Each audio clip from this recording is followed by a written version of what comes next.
Price the Lord. ஆண்டவராகிய இயேசு கிறிஸ்துவின் நாமத்தினாலே உங்களுக்கு வாழ்த்துதல்களையும் ஸ்தோத்திரங்களையும் தெரிவித்துக் கொள்கிறேன். இப்பொழுது கூட நம்ம தேவனுடைய வார்த்தையை நாம் கேட்கலாம். 1 கொரிந்தியர் 10வது அதிகாரம் 5வது வசனத்தை நம்ம வாசிப்போம். 1 கொரிந்தியர் 10:5. அப்படி இருந்தும் அவர்களில் அதிகமான பேர்களிடத்தில் தேவன் பிரியமாய் இருந்ததில்லை. ஆதலால் வனாந்தரத்திலே அவர்கள் அழிக்கப்பட்டார்கள். அப்படியே 6வது வசனத்திலிருந்து 10வது வசனம் வரலாம். அவர்கள் இச்சித்தது போல வாசிங்க. அவர்கள் இச்சித்தது போல நாமும் கொள்ளாங்கானவைகளை இச்சியாதபடிக்கு இவைகளை நமக்குள் திருஷ்டாங்கமாய் இருக்கிறது. ஜனங்கள் புசிக்கவும் குடிக்கவும் உட்கார்ந்து விளையாட எழுந்திருந்தார்கள் என்று எழுதியிருக்கிறபடி அவர்களில் சிலர் விக்கிர ஆராதனைக்காரர் ஆனது போல நீங்களும் ஆகாதிருங்கள். அவர்களில் சிலர் வேசித்தனம் பண்ணி ஒரே நாளில் 23,000 பேர் விழுந்து போனார்கள். அதுபோல நாமும் வேசித்தனம் பண்ணாதிருப்போமாக. அவர்களில் சிலர் கிறிஸ்துவை பரீட்சை பார்த்து பாம்புகளால் அழிக்கப்பட்டார்கள். அதுபோல நாமும் கிறிஸ்துவை பரீட்சை பாராதிருப்போமாக. அவர்களில் சிலர் முறுமுறுத்து சங்காரக்காரனாலே அழிக்கப்பட்டார்கள்.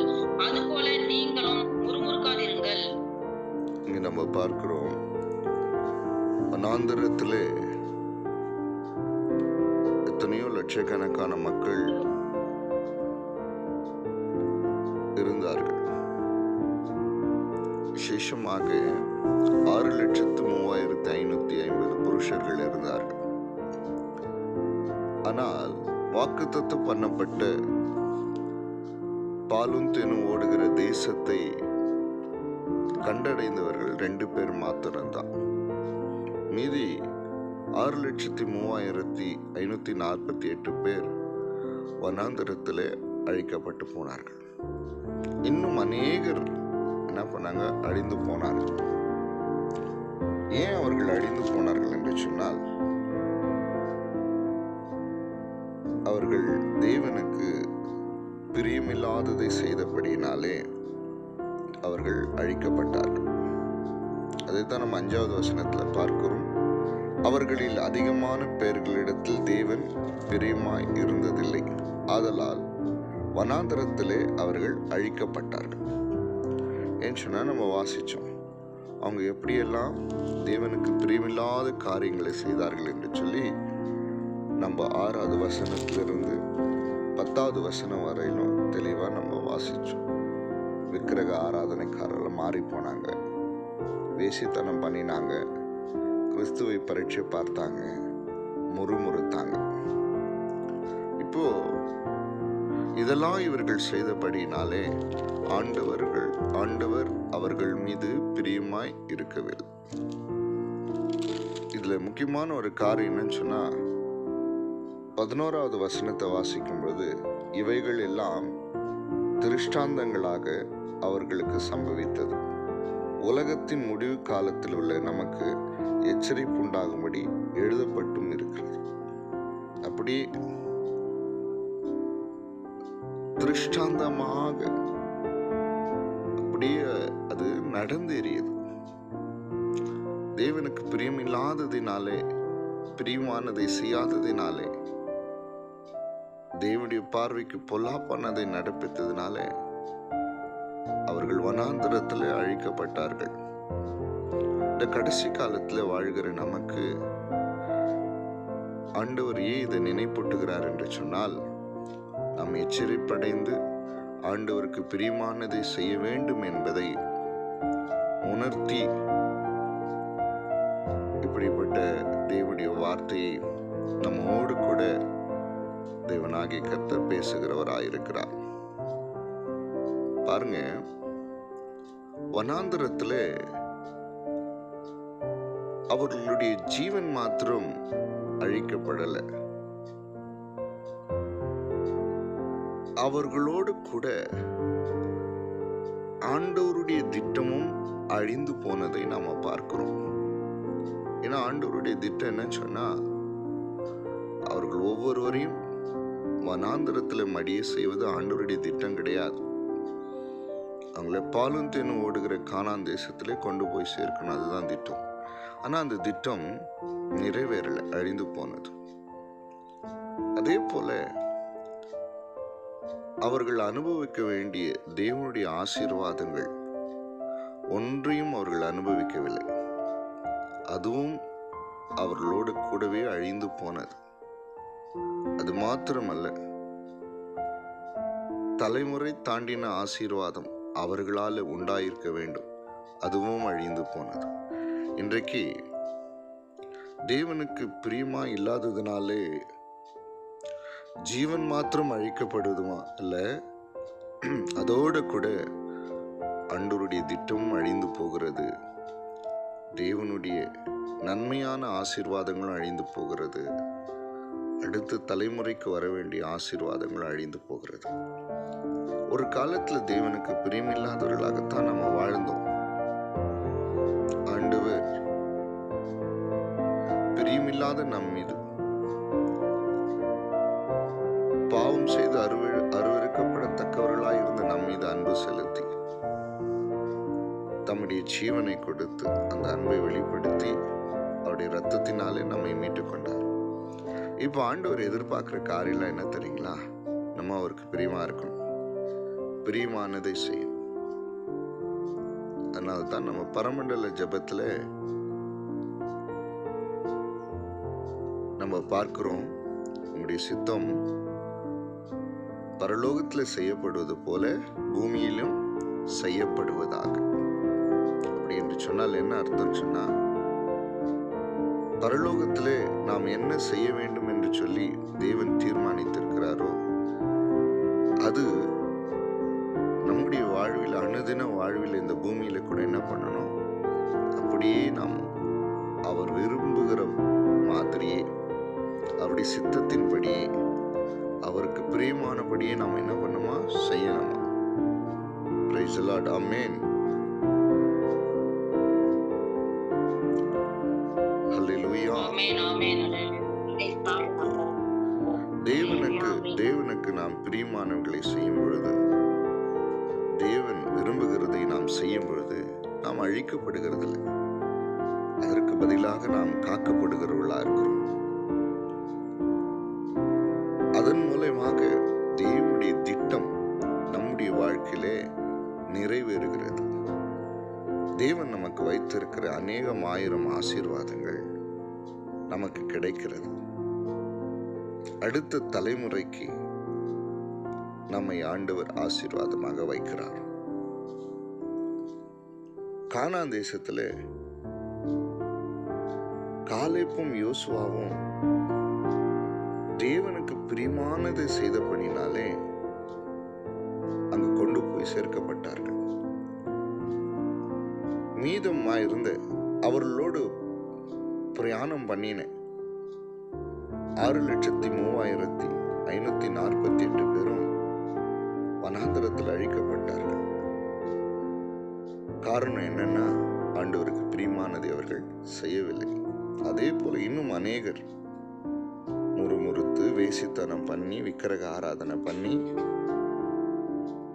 கிறிஸ்துவை பரீட்சை பார்த்து அவர்கள் எல்லாம் அழிந்து போனார்கள். அவர்களோடு கூட ஆண்டவருடைய திட்டம் அழிந்து போனது.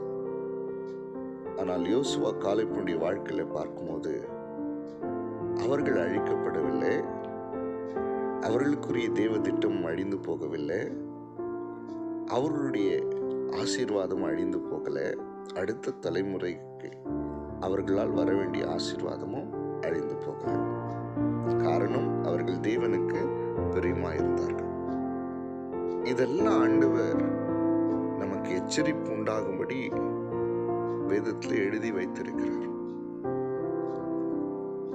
பாவத்திலும் அக்கிரமத்திலும் மரித்திருந்த நம்மை தேவனாகிய கர்த்தர் நம்மிடத்தில் அன்பு கூர்ந்து மிகுந்த அன்பினாலே நம்மை உயிர்ப்பித்தார். கிருபையினாலே நம்மை ரட்சித்திருக்கிறார். எதற்காக?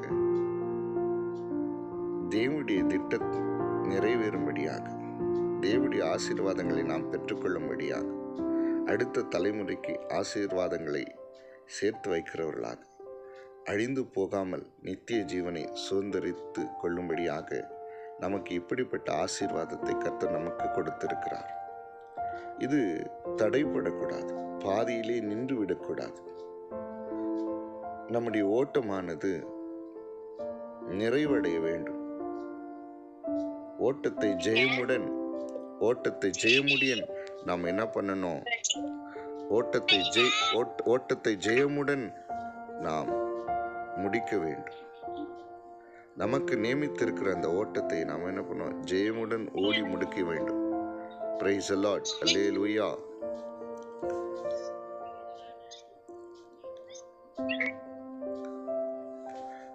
இன்னைக்கு தேவனுக்கு பிரியமானதை செய்கிறவர்களாக இருக்கும் பொழுதுதான் தேவனுடைய திட்டம் நம்முடைய வாழ்க்கையில நிறைவேறும். நம்முடைய ஓட்டம் தடைப்படாது. ஆண்டவராகிய இயேசு கிறிஸ்து வரப்போகிறார். இந்த கடைசி காலம் என்று சொல்லி வேதம் தெளிவாய் நமக்கு புரிய வைக்கிறது. அதனால் நாம் எப்படிப்பட்ட வாழ்க்கை நாம் வாழ வேண்டும் என்பதிலே தெளிவா நாம் இருக்கணும். ஆமா, தேவனுக்கு பிரியமானது நாம் என்ன பண்ணோம்? செய்யணும். அதனால்தான் எபேசியருக்கு எழுதின நிருபத்திலே அப்போஸ்தலனாகிய பவுல் பாருங்க தெளிவா நமக்கு உணர்த்தி எழுதுகிறார். என்ன சொல்றார்னா, கர்த்தருக்கு பிரியமானது இன்னதென்று சோதித்து பாருங்கள். கனியற்ற அந்தகார கிரியைகளுக்கு உடன்படாமல் அவைகளை கடிந்து கொள்ளுங்கள்.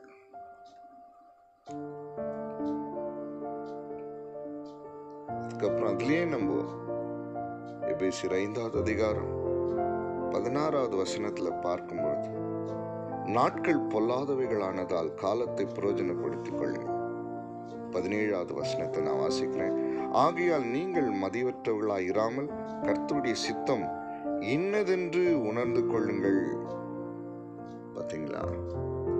அப்போ ஆண்டவருக்கு பிரியமானது நம்ம என்ன பண்ணணும்? இன்னதென்று சோதித்து பார்த்து, நாட்கள் பொல்லாதவர்களாய் இருக்கிறபடினாலே காலத்தை நாம் பிரயோஜனப்படுத்திக் கொள்ளும் பொழுது நாம் அழிக்கப்படாமல் காக்கப்படுகிறவர்களாய் இருக்கிறோம். தேவனுடைய திட்டம் நம்முடைய வாழ்க்கையிலே நிறைவேறுகிறது. தேவனுடைய திட்டம் நம்முடைய வாழ்க்கையில நிறைவேறலன்னா எவ்வளோ வேதனை தெரியுங்களா? அது கண்டிப்பா நம்ம ஒவ்வொருடைய வாழ்க்கையில ஆண்டவர் தீர்மானித்திருக்கிற அந்த திட்டம் நிறைவேறணும். அந்த திட்டம் எந்த விதத்திலும் தடைப்படக்கூடாது. உங்களுக்கு ஒண்ணு தெரியுமா? என்னுடைய வாழ்க்கையில கூட தேவனுடைய திட்டம் இருக்கிறதா இல்லையா என்று சொல்லி வாழ்ந்த நாட்கள் உண்டு. மனம் போன போக்கில, கால் போன போக்கில, என் மனசும் மாமிசும் விரும்பினதை செய்து வாழ்ந்த காலங்கள் உண்டு. தேவனுடைய திட்டம் என் வாழ்க்கையில் இருக்கிறதா என்பதை உணராமலே வாழ்ந்த நாட்கள் உண்டு. ஆனால் எப்பொழுது இந்த ரட்சிப்பை கர்த்தர் கொடுத்தாரோ அப்பொழுது நான் தெளிவாய் உணர்ந்து கொண்டேன், என்னுடைய வாழ்க்கையில தேவனுடைய திட்டம் இருக்கிறது என்று சொல்லி. அந்த திட்டத்தின்படித்தான் ஆண்டவர் இந்த ஊழியத்தை கொடுத்திருக்கிறார். தம்முடைய வார்த்தையின் மூலமாய் அவரை வெளிப்படுத்தி கொண்டிருக்கிறார். அநேக ஜனங்களை ரட்சிப்புகளை நடத்தும்படியாக அந்த கிருபையை கொடுத்திருக்கிறார். திறப்பின் வாசலிலே அவருக்கு முன்பாக நின்று கண்ணீர் விட்டு அழுது நன்மைகளை பெற உதவி செய்து கொண்டிருக்கிறார். ஒருவேளை ஆண்டவருடைய திட்டத்தை நான் உணராம வாழ்வேன் என்று சொன்னால் இந்த ஊழியம் நிச்சயமா எனக்கு கிடைத்திருக்காது. அதே போலத்தான் தேவனுடைய பிள்ளைகளே, உங்க ஒவ்வொருடைய வாழ்க்கையில கூட ஆண்டவர் ஒரு பெரிய திட்டத்தை வைத்திருக்கிறார். அந்த திட்டம் நிச்சயமாய் தடைப்படக்கூடாது. அன்று எகிப்திலிருந்து புறப்பட்ட புருஷர்கள் 6,03,550 பேருடைய வாழ்க்கையில ஆண்டவர் ஒரு பெரிய திட்டத்தை வைத்திருந்தார். 2 பேருடைய வாழ்க்கையில மாத்திரம் அது நிறைவேறினது. மற்றொரு வாழ்க்கையிலே அது நிறைவேறாமல் போனது காரணம் அவர்கள் தேவனுக்கு பிரியமா இல்லை. இன்னைக்கு ஆண்டவருக்கு பிரியமானது என்னதென்று நீங்கள் சோதித்து பார்த்து ஆண்டவருடைய சித்தத்தின்படி உணர்ந்து வாழ்வீர்கள் என்று சொன்னால் கர்த்தருடைய திட்டம், செயல்பாடுகள் உங்கள் வாழ்க்கையிலே சரியாய் நடக்கும். தேவன் வைத்திருக்கிற அநேகமாயிரம் ஆசீர்வாதங்கள் தடையில்லாமல் உங்களுக்கு கிடைக்கும். வாக்குத்தத்தங்கள் சுதந்திரங்களாக நமக்கு மாறும். அடுத்த தலைமுறைக்கு உங்கள் மூலமாய் கர்த்தர் ஆசீர்வாதங்களை வைப்பார். கடைசி காலத்திலே வாழ்ந்து கொண்டு இருக்கிறோம். தேவனுக்கு பிரியமாய் வாழாதபடிக்கு நம்முடைய இருதயங்களை நாம் கடினப்படுத்தக்கூடாது. ஆண்டவருக்கு எது பிரியம், தேவாதி தேவனுக்கு எது ஏற்றது, ஆண்டவராகிய இயேசு கிறிஸ்து எதை நம்முடைய வாழ்க்கையில் எதிர்பார்க்கிறார் என்பதை சோதித்து நாம் என்ன பண்ணணும்? அவருக்கு பிரியமானதை செய்யணுமா? அப்பதான் பரலோக ராஜ்யத்திலே நாம் பங்கு பெற முடியும். நம்ம பார்க்கிறோம்ல, 5 தாலந்து, 2 தாலந்து, 1 தாலந்து என்று சொல்லி அதில் 5 தாலந்தை வாங்கினவன் அதை 10 மாற்றினான். 2 தாலந்தை வாங்கினவன் 4 மாற்றினான். 1 தாலந்தை வாங்கினவனோ அதை மண்ணிலே புதைத்து போனான். 5 தாலந்தையும் 2 தாலந்தையும் வாங்கி அதை எஜமானுக்கு பிரியமானபடி செய்தவர்கள் ஆசீர்வதிக்கப்பட்டார்கள். அந்த எஜமானனானவர் அவருடைய செய்கைகளிலே சந்தோஷப்பட்டார், பிரியப்பட்டார். உண்மை முத்தமுள்ள ஊழியக்காரர், என்னுடைய சந்தோஷத்துக்கள் பிரவேசியுங்கள் என்று சொன்னார். ஆனால் அந்த எஜமானுக்கு பிரியமில்லாதபடி எஜமான் கொடுத்த தாளந்தை பயன்படுத்தாம அவருடைய திட்டத்தை நிறைவேற்றாமல் போன அந்த ஊழியக்காரனை பார்த்து அந்த எஜமான சொன்னது என்ன தெரியுமா? பொல்லாதவனும் சோம்பலமான ஊழியக்காரன் என்று சொல்லி அழைத்தது மாத்திரமல்ல, பிரயோஜனமற்ற இந்த ஊழியக்காரனை புறமான இருளிலே தள்ளி போடுங்கள், அங்கே அழுகையும் பற்கடிப்பும் உண்டாயிருக்கும் என்றார். அன்பு தேவ பிள்ளைகளே, தேவனுடைய சித்தத்தை நிறைவேற்றும் போது தேவன் சந்தோஷப்படுகிறவராயிருக்கிறார். நமக்கு பரலோக ராஜ்யத்திலே மேன்மையான இடத்தை கொடுக்கிறவராயிருக்கிறார். நாம் அழிக்கப்படுவதில்லை. தேவனுடைய திட்டங்கள் நம்முடைய வாழ்வில் அழிவதில்லை. தலைமுறை தாண்டின ஆசீர்வாதங்கள் அழிந்து போவதில்லை. தேவன் வைத்திருக்கிற அநேகமாயிரம் ஆசீர்வாதங்கள் அழிந்து போவதில்லை. எப்போது என்று சொல்லி பார்க்கும்போது அவருக்கு பிரியமானதை செய்யும்போது இந்த காலை வேளையிலே கூட அன்பு தேவனுடைய பிள்ளைகளே, கர்த்தருக்கு பிரியமானதை செய்யலாம். அவருக்கு ஏற்றதை நாம் நடப்பிக்கலாம். அவருடைய சித்தம் செய்யலாம். பரலோக ராஜ்யத்திலே ஒரு நாள் வரும்பொழுது ஆண்டவர் என்ன தெரியுமா சொல்லுவார்? உங்களுக்கு தெரியுமா? ஆண்டவர் இப்படித்தான் சொல்லி அழைப்பாராம். என்னை நோக்கி கர்த்தாவே கர்த்தாவே என்று சொல்லுங்கள், அதில் பிரவேசிப்பதில்லை. பரலோகத்தில் இருக்கிற என் பிதாவின் சித்தத்தின்படி செய்கிறவனே பரலோக ராஜ்யத்தில் பிரவேசிப்பானே அல்லாமல் என்னை நோக்கி கர்த்தாவே கர்த்தாவே என்று சொல்கிறவன் அதில் பிரவேசிப்பதில்லை. பார்த்தீங்களா? மத்தேயு 7வது அதிகாரம் 21வது வசனம். யார் ஒருத்தர் ஆண்டவருக்கு பிரியமானது செய்யறாங்களோ அவர்கள் மாத்திரம்தான் பரலோக ராஜ்யத்தில் பிரவேசிக்க முடியும். தெளிவா இந்த தேவனுடைய வார்த்தை சொல்கிறது. பரலோகத்தில் இருக்கிற என் பிதாவின் சித்தத்தின்படி செய்கிறவனே பரலோக ராஜ்யத்தில் பிரவேசிப்பான். சும்மா தேவ சித்தம் செய்யாம தேவனுக்கு பிரியம் இல்லாம வாழ்கிறவர்கள் பரலோக ராஜ்யத்தில் பிரவேசிக்க முடியாது. தேவனுடைய ஆசீர்வாதங்களை பெற்றுக்கொள்ள முடியாது. அடுத்த தலைமுறைக்கு ஆசீர்வாதமா நாம் இருக்க முடியாது. நம்ம அர்ப்பணிக்கலாம். கர்த்தர் உங்கள் ஒவ்வொருவரையும் இந்த காலவேளையில அப்படியே ஆசீர்வதித்து மேன்மைப்படுத்துவாராக. ஜெபம் பண்ணலாம். நல்ல ஆண்டவரே, ஒரு காலத்துல எங்களுடைய மாம்சம் மனசும் விரும்பினதை செய்து உம்முடைய திட்டத்திற்கு புறமானவர்களாக வாழ்ந்து கொண்டிருந்தோம். ஆனால் பாவத்திலும் அக்கிரமத்திலும் வாழ்ந்து எங்களை உயிர்ப்பித்து உம்முடைய கிருபையினால் ரட்சிப்பை எங்களுக்கு கொடுத்தவரே, உமக்கு பிரியமானதை செய்ய எங்களுக்கு கற்றுக் கொடுத்திருக்கீங்க. உமக்கு பிரியமானதை செய்யும்போது நாங்கள் அழிக்கப்படுவதில்லை ஆண்டவரே. உம்முடைய ஆசீர்வாதங்கள் எங்களுக்கு தடையில்லாமல் கிடைக்கும். உம்முடைய திட்டமும் நிறைவேறும்.